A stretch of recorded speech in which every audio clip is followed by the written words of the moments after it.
Hello everyone, welcome to doctor Sujeet Verma's YouTube channel gymnastic वाली। दोस्तों, जैसा कि मैंने पिछले वीडियो में बताया था, अभी तक आप लोगों को इस चैनल पर केवल स्पोर्ट्स एंड फिज़िकल एजुकेशन से रिलेटेड वीडियो मिलती थी। यहाँ पर एक प्लेलिस्ट है जिसमें लिखा है एस्टेट।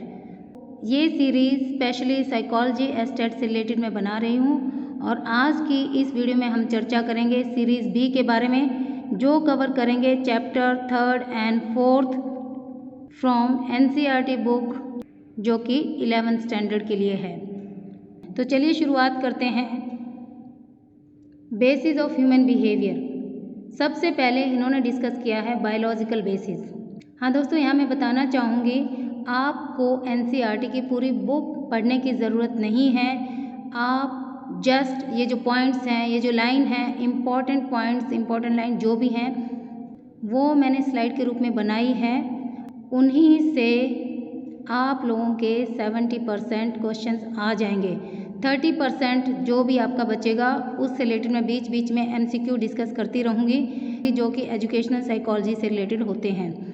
लेकिन एक बात बता दूँ, जो साइकोलॉजी एस्टेट की तैयारी कर रहे हैं उनके लिए ये बहुत ही इंपॉर्टेंट सीरीज़ है, क्योंकि 100% इनमें से ही आता है। तो चलिए शुरू करते हैं। सबसे पहले बायोलॉजिकल बेसिस, जिसमें आपका आएगा neuron, brain structure and complete nervous system. वैसे तो ये बहुत डीप है, पर यहाँ पर इम्पॉर्टेंट क्या है, आपको न्यूरॉन का स्ट्रक्चर सीखना है, जिसमें आएगा सोमा यानी सेल बॉडी, डेंड्राइट्स क्या है, टर्मिनल बटन्स क्या है। डेंड्राइट्स न्यूरॉन के स्ट्रक्चर में ही एक चीज़ है जिसका मतलब है branch like structure. Neurons conduct information in one direction from dendrites through soma and axon to the terminal buttons. यानी न्यूरॉन्स जो हैं वो इंफॉर्मेशन कलेक्ट करते हैं एक ही डायरेक्शन में। किस चीज़ से इंफॉर्मेशन कलेक्ट करते हैं? डेंड्राइट से। इसके बाद आता है आपका ब्रेन स्ट्रक्चर। ब्रेन के 3 पार्ट्स होते हैं, hind brain, mid brain and fore brain. Hind brain के पार्ट्स हैं pons, medulla oblongata, cerebellum. Mid brain के पार्ट हैं special reflexes, visual and auditory sensation. Fore brain की अगर बात करें तो उसके पार्ट्स हैं hypothalamus, thalamus and limbic system. दोस्तों, एक बात और बताना चाहूँगी, अगर आपको वीडियो नहीं सुननी है, आपको लगता है कि बहुत लेंदी है, तो आप ब्लॉगर पे भी जा सकते हैं, वहाँ से आप सारे PDF नोट्स ले सकते हैं। ब्लॉगर का लिंक भी मैं यहाँ पर मेंशन कर दूँगी। Cerebellum highly developed wrinkle surface posture equilibrium coordination of muscle movement में ये बहुत हेल्पफुल होता है। सेरेबेलम, इसको बिल्कुल ध्यान रखिए। सेरेबेलम हम ब्रेन स्ट्रक्चर में ये डिस्कस कर रहे हैं। एंड कंप्लीट नर्वस सिस्टम आपका आएगा इसमें, स्पेशली जो साइकोलॉजी एस्टेट की तैयारी कर रहे हैं। लेकिन अदर सब्जेक्ट्स वाले जो भी हैं उनके लिए इतना ही काफ़ी है। सेरेब्रम की अगर बात करें, it is also known as cerebral cortex, regulates higher level of cognitive functions. Cognitive यानी रिलेटेड टू योर ब्रेन। इसमें आपके आएगी frontal lobe, parietal lobe, temporal lobe and occipital lobe. So there are 4 lobes in cerebrum. Hypothalamus जो है, it is smallest in structure of brain but vital role in behaviour regulations. इसमें आपका आएगा reflex actions. Next आपका आता है endocrine system, जिसमें आपके सारे ग्लैंड्स आएंगे and their hormones, heredity, genes and behaviour. Glands की अगर बात करें तो pituitary gland is very important. It is situated just below the hypothalamus, जिसके बारे में अभी हमने डिस्कस किया था। It secretes growth hormones and other which regulate other endocrine gland, so it is also known as master gland. हाँ दोस्तों, इसको मास्टर ग्लैंड भी कहते हैं। It is very important point. यहाँ पर मैं अभी सारे ग्लैंड्स के बारे में डिस्कस नहीं करूँगी, इसके लिए आपको अलग से वीडियो मिल जाएगी। अगर सारे ग्लैंड्स हम डिस्कस करेंगे तो वीडियो बहुत लेंदी हो जाएगी। एक और ग्लैंड्स के बारे में मैं डिस्कस करना चाहूँगी, pancreas. Primary role in digestion, secretes insulin, जिसका कि आपके डायबिटीज़ में बहुत बड़ा रोल होता है। अगर आ जाता है इंसुलिन, कौन सा हार्मोन सीक्रेट करता है? That is pancreas. Gonads, it is in testis for male and in ovaries for female. Androgen जो हार्मोन है, it is male sex hormone and estrogen for female. आगे है हेरिडिटी, इसमें दो इम्पोर्टेंट चीज़ हैं, genes and your behaviour. Genes जिसको हम ब्लूप्रिंट भी कह सकते हैं, यानी वो गुणसूत्र जो हमें हमारे पेरेंट्स से मिलते हैं with the help of chromosomes, और you can say genetic buildup. Then the role of environment. उसके बाद आता है आपका स्टीरियोटाइप। स्टीरियोटाइप को हम फिक्स पैटर्न भी कह सकते हैं। It distinguish features of a reflex. यहाँ पर आपका culture and socio cultural environment का भी रोल आता है। Culture is like notion of energy in physics and group in sociology. Cultural inheritance through memes. यहाँ पर एक वर्ड आपके क्वेश्चन में आ सकता है दोस्तों, मेम्स का क्या मतलब है? It is cultural unit. जैसे हमारी बॉडी में सेल यूनिट होती है, उसी तरह से अगर हम कल्चर की बात करें तो cultural unit is memes, MEMES, memes. Cultural basis के बारे में मैंने अभी डिस्कस किया है। इसमें आपके stereotype, cultural enculturation and it's availability, learning by observation etcetera जो टॉपिक हैं वो कवर होंगे। Acculturation means cultural and psychological changes resulting from contact with other culture. देखिए यहाँ पर दो इम्पॉर्टेंट वर्ड्स हैं, एनकल्चरेशन एंड अकल्चरेशन। एनकल्चरेशन का मतलब है जो चीज़ आप ऑब्जर्वेशन से सीखते हैं, और अकल्चरेशन का मतलब है चेंजेस जो आपको दूसरे कल्चर से मिलते हैं। फॉर एग्ज़ाम्पल, अगर आप हरियाणा के हैं और कुछ दिन पंजाब में रहते हैं तो आप उनके जो वेशभूषा है उसको अडॉप्ट करने लग जाएं या उनकी भाषा बोलने लग जाएं, that is acculturation. It means you are adopting other cultures, और it means you are adopting few points of other culture, that is acculturation. और एनकल्चरेशन का मैंने बता दिया, you are learning by observation. John Berry क्या कहते हैं? John Berry studies on psychological acculturation. 4 acculturation strategies are. इन्होंने हमें बताया है अकल्चरेशन की 4 स्ट्रेटजीज होती हैं जिसको आप IASM कह सकते हैं। इसकी जो निमोनिक्स है, you can make it IAS me. I का means integration, A for assimilation, S for separation and M for marginalisation, जिनके बारे में अभी डिस्कस करते हैं। इंटीग्रेशन मतलब अपने कल्चर, जो आपका ओरिजिनल कल्चर है, उसको मेंटेन करते हुए आप दूसरे कल्चर के साथ इंटीग्रेट करें, यानी अपने कल्चर को भी आप ध्यान में रखें और कुछ ना कुछ दूसरे कल्चर्स के भी अच्छे पॉइंट्स आप सीखें। एसिमिलेशन का मतलब है पूरी तरह से घुल मिल जाना। इसमें है कि आप अपने कल्चर की जो आइडेंटिटी है उसको मेंटेन नहीं कर रहे हैं, यानी कि वो छोड़ चुके हैं और दूसरे कल्चर में आप पूरी तरह से घुल मिल गए हैं। फॉर एग्ज़ाम्पल, कुछ भारतीय हमारे कनाडा में जाते हैं तो वो अपना इंडियन कल्चर छोड़ देते हैं और पूरी तरह से वहाँ का कल्चर अपना लेते हैं। That is the best example of assimilation. Then आता है आपका सेपरेशन। नाम से ही पता चल रहा है सेपरेट होना यानी अलग होना। इसका मतलब है आप अपने कल्चर को होल्ड करते हैं, holding to original culture and avoid interaction with other culture, और दूसरे के कल्चर में मिक्स नहीं होना चाहते, आप उससे अलग हैं, सेपरेट हैं। Next comes marginalisation. इसका मतलब है कि आप अपने कल्चर में कम इंटरेस्ट लेते हैं और दूसरे कल्चर में भी आप कम इंटरेस्ट लेते हैं। इस चैप्टर में इतना ही दोस्तों। नेक्स्ट मूव करते हैं चैप्टर 4 की तरफ, जिसका नाम है ह्यूमन डेवलपमेंट। डेवलपमेंट का मतलब है pattern of progress, orderly and predictable changes, conception to life. Development जो है उसके बारे में हम थोड़ा सा जान लेते हैं। ये लाइफ लॉन्ग प्रोसेस है दोस्तों। डेवलपमेंट हम पूरा बर्थ टू डेथ कुछ ना कुछ हम बर्थ टू डेथ कुछ ना कुछ सीखते रहते हैं, डेट इज डेवलपमेंट। LSP यहाँ पर वर्ड है, life span perspective. Development is life long. देखिए यहाँ पर पूरा डिटेल में दिया हुआ है, वेरियस प्रोसेसेस जिसमें आते हैं बायोलॉजिकल, कॉग्निटिव एंड इमोशनल। फिर क्या है ये? It is multi directional.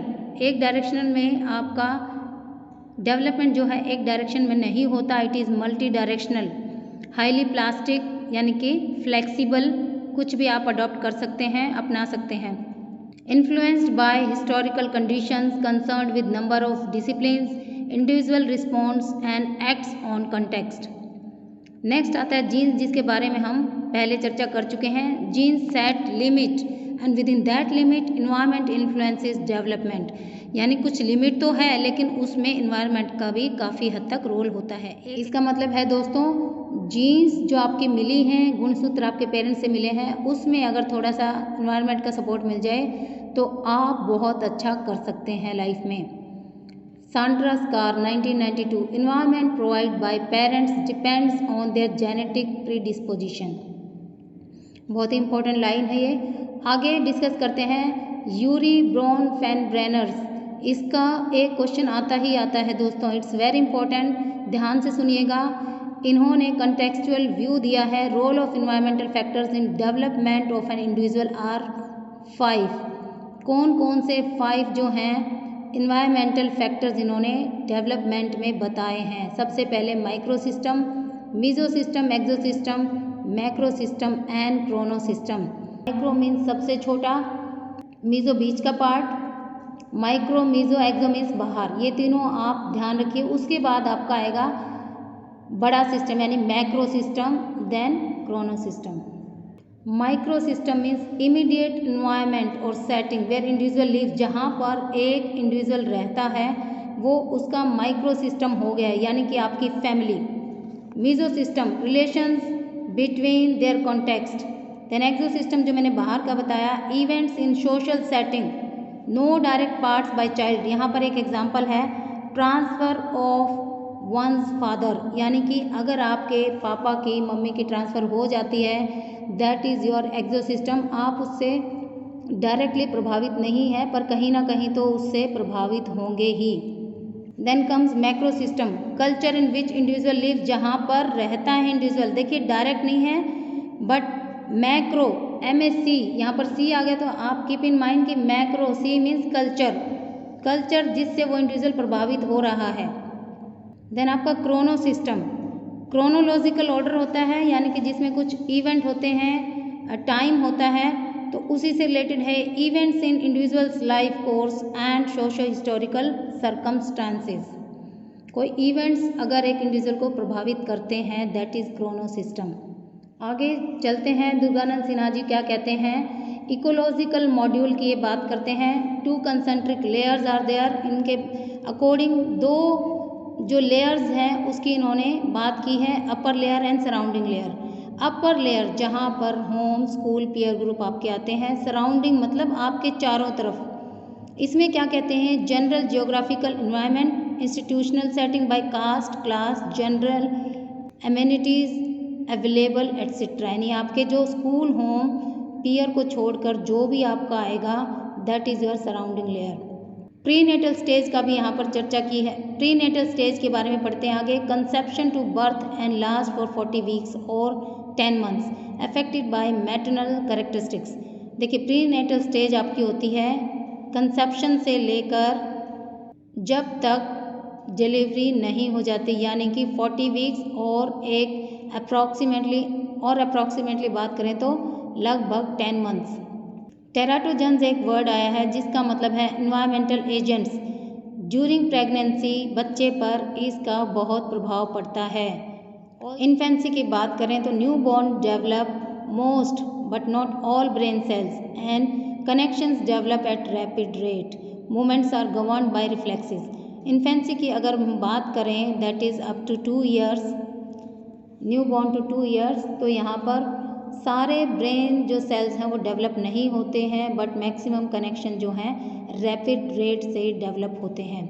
और जो मूवमेंट्स वो करता है वो सारे रिफ्लेक्सेस के थ्रू होते हैं। रिफ्लेक्सेस यानी कि आपका इमीडिएट रिएक्शन, जिनके बारे में हम आगे चर्चा करने वाले हैं। रिफ्लेक्सेस यानी automatic, built in response to stimuli, genetically carried survival mechanisms, building blocks for subsequent motor development and acts as adaptive mechanisms.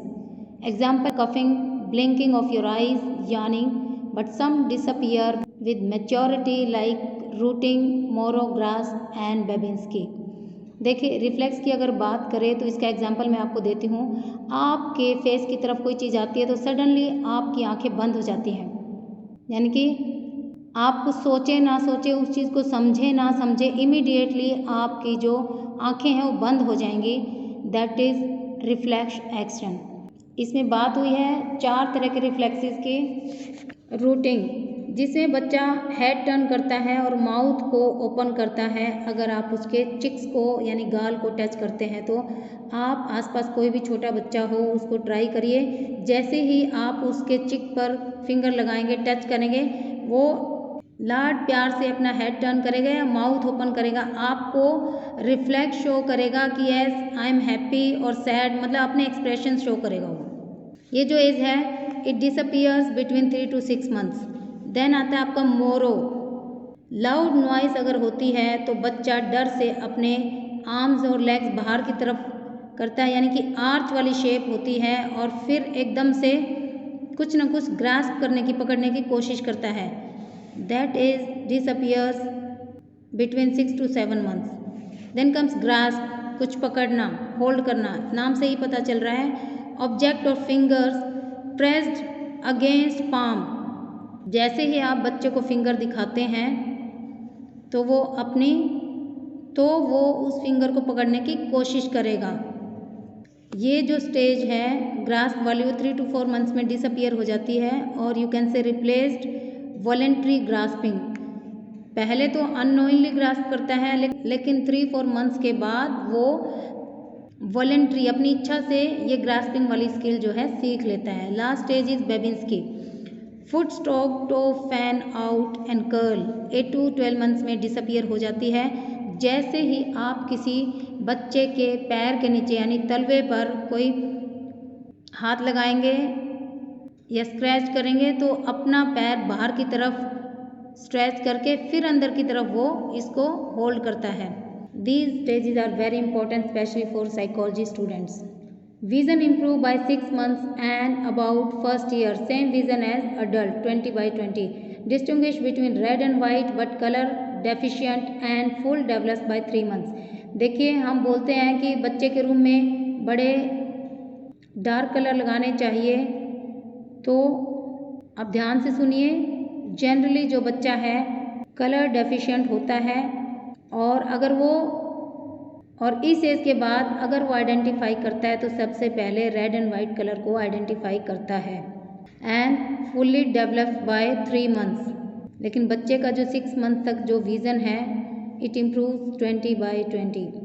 Here, smell and taste present in new born. ये जो तीनों सेंस हैं वो नए born baby में होती ही हैं। आगे बात करते हैं कॉग्निटिव डेवलपमेंट की।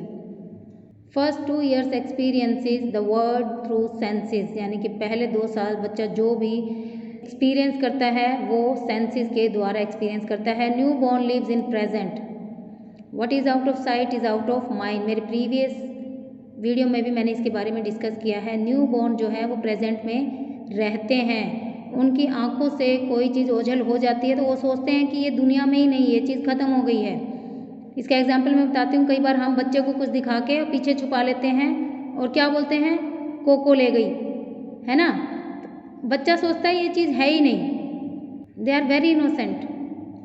पियाजे क्या कहते हैं, लैक ऑफ ऑब्जेक्ट परमानेंस का जो कंसेप्ट है वो यहाँ पर इन्होंने दिया है। By 8 months pursuing the object partially covered in presence. और 8 month तक बच्चा ये समझ जाता है कि कुछ चीज़ें जो हैं वो कवर कर रखी हैं या फिर पीछे कवर है। आपने देखा होगा बच्चा थोड़ा सा हमें लगता है कि वो चलने फिरने लग गया है या फिर बैठ के या फिर क्रॉलिंग करने लगा है, तो वो कोई चीज़ हम छुपाते हैं ना तो उसको ढूंढने की कोशिश करता है। वो ज़रूर आपके पीछे एक बार आएगा, चाहे उसे मिले ना मिले, लेकिन उसको समझ में आ जाता है something is partially covered. Vocalisation begins with babbling 3 to 6 months। बा ऐसे करते हैं ना, पा, that is babbling. Rooting, Moro, grasp and Babinski के बारे में मैं डिस्कस कर चुकी हूँ। Same is return here, you can just go through. Harlow and Harlow 1962, इन्होंने एक्सपेरिमेंट किया था classic study on baby monkey. ये कहते हैं कि अटैचमेंट जो है इमोशनल बॉन्ड होता है between infant and their parents और केयर गिवर्स, जिसके बारे में इन्होंने बहुत अच्छा एक्सपेरिमेंट किया था। एरिक एरिक्सन ये क्या कहते हैं, first year of life is key time for development of attachment, stage of trust और मिसट्रस्ट। एरिक एरिक्सन ने टोटल 8 स्टेजेस बताई हैं डेवलपमेंट की। और जैसे जैसे बच्चा बड़ा होता है ये स्टेजेस चेंजेस होती रहती। Childhood physical development proceeds cephalocaudally means from cephalic to caudal region. Cephalic means head and caudal means tail, यानी कि इसको हिंदी में बोलते हैं शिरोपाद, यानी कि शीर से लेकर पैर तक। डेवलपमेंट प्रोसीड करता है हेड टू टेल, यानी सिर से पैर की तरफ। वहीं पर अगर हम ग्रोथ की बात करें तो growth proceeds from proximodistal, यानी प्रॉक्सी मीन्स पास एंड डिस्टल मीन्स दूर, यानी पास से दूर की तरफ। That is center of body towards extremities और distal region. Center of body कहाँ है? टुवर्ड्स द हार्ट, हार्ट से लेकर डिस्टल यानी कि लेग्स एंड हैंड्स की तरफ ग्रोथ आपका प्रोसीड करता है।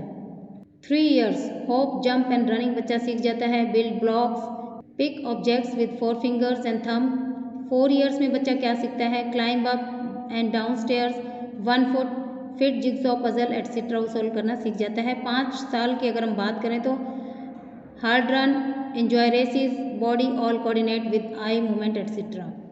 सोशो इमोशनल डेवलपमेंट, इसमें आपका आएगा self, gender, moral etcetera. Erikson कहते हैं parents respond to self initiated activities leads to sense of initiative and guilt. Moral development की यहाँ पर चर्चा की गई है। लर्निंग राइटनेस और रॉन्गनेस, क्या सही है क्या गलत है उसके बारे में हम सीख जाते हैं। लॉरेंस कोहलबर्ग ने यहाँ पर चर्चा की है। Before 9 years think of external authority. Language develops and child can reason logically, यानी कि लैंग्वेज डेवलप हो जाती है, इस चाइल्ड लॉजिकली रीजन देना सीख जाता है। एडोलेसेंस की बात करें तो it is Latin word adolescere से निकला है, जिसका मतलब है to grow into maturity. This is very important point. ये कई बार क्वेश्चन बनता है दोस्तों, एडोलेसेंस का क्या मीनिंग है? इसका मतलब है to grow into maturity. Menarche एक वर्ड आता है, इसका मतलब the onset of menstruation in girls, rapid growth in height 2 years before it. Growth spurt in boys generally 12 से 13 साल में हो जाता है and in girls it is at 10 to 11 years, यानी 2 साल पहले हो गया ना। Adolescence develops special kind of egocentrism, उनमें स्पेशल काइंड की ईगोसेंट्रिज्म वाली एक क्वालिटी आ जाती है कि मैं, मेरा, मेरे दोस्त एटसेट्रा। डेविड एल्काइन क्या कहते हैं? Believed in imaginary audience. ये इमेजनरी ऑडियंस का कंसेप्ट बताते हैं, जिसका मतलब है adolescents believe that others are preoccupied with them as they are about themselves. वो सोचते हैं कि दूसरे उनके लिए बने हैं, जैसा हम सोच रहे हैं हमारे लिए वैसा ही वो भी हमारे लिए सोच रहे हैं। अपने एक स्पेशल टाइप के इमेजिनेशन में वो रहते हैं इस एज में। पर्सनल फीबल भी एक कंसेप्ट आया है, जिसका मतलब है part of adolescence ego centrism. It involve sense of uniqueness. हम कई बार बोलते हैं ना, बेटा आप अपने आप को ज़्यादा ही समझ रहे हो, मतलब दूसरों को मूर्ख समझते हो। That is the stage personal feeble. वो सोचते हैं कि हम ही कुछ यूनिक सोच सकते हैं, सेंस ऑफ यूनिकनेस, दूसरे तो बुद्धू हैं। एरिक्सन की चर्चा यहाँ पर आई है। Identify confusion leads to isolation. जिन बच्चों का आइडेंटिटी का कन्फ्यूज़न हो जाता है वो आइसोलेशन यानी कि सेपरेट रहना शुरू कर देते हैं, या तो वो अपनी आइडेंटिटी बना लेते हैं या फिर उनका सोशल आइसोलेशन स्टार्ट हो जाता है, अकेले रहना। अगर आप कभी नोट करना बड़े बच्चों को, you will find them isolate from the group. Delinquency associated with low parental support और इनअप्रोप्रिएट डिसीजन और फैमिली डिस्कॉर्ड। अगर जिनके पेरेंट्स में थोड़ा बहुत झगड़ा होता है, नहीं बनती है, कहीं ना कहीं उसका प्रभाव बच्चे में दिखता है। अडल्टहुड की अगर हम बात करें, रिस्पॉन्सिबल और मैच्योर और self supporting and well integrated into society. Memory decline with age but wisdom improve with age. That is very important line दोस्तों। मेमोरी यानी हमारी याददाश्त जो है वो एज के साथ साथ कम होती रहती है। जनरली अगर आपने अपने घरों में देखा हो, आसपास सोसाइटी में नोट किया हो, तो बूढ़े लोग भूलना शुरू हो जाते हैं। वो बोलते हैं अरे मैंने यहाँ कुछ करना था मैं तो भूल गया, यहाँ कुछ मैं रख के भूल गई। और विजडम यानी कि जो बुद्धि है आपकी, जो बुद्धिमानी है वो आपका एज के साथ साथ बढ़ता रहता है। इसमें आपका एक्सपीरियंस का भी रोल होता है। गोंड कल्चर की अगर हम बात करें, they believe death is caused by magic and demon, यानी जो डेथ है वो हमारा जादू से या राक्षसों के कारण वो होती है। तनाला कल्चर की यहाँ बात की है, यानी कि it is very important. Natural forces are cause to death, और वो क्या कहते हैं, नेचुरल फोर्स हैं उनके कारण जो है मृत्यु होती है। तो दोस्तों इस यूनिट में इतना ही। नेक्स्ट यूनिट में हाजिर होंगे सीरीज सी के साथ, जिसमें हम कवर करेंगे chapter 5 and 6 from +1 NCERT psychology book. Thank you, bye bye. Thank you दोस्तों, आज इतना ही। आप हमारे साथ जुड़े रहिए ताकि आपका एस्टेट क्लियर हो जाए। और दोस्तों ये जो सीरीज़ है ये आपको नेट के पेपर में भी बहुत हेल्पफुल रहेंगी।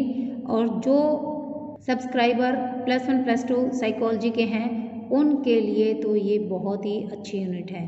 थैंक यू दोस्तों, बाय बाय। फिर मिलते हैं सीरीज सी में।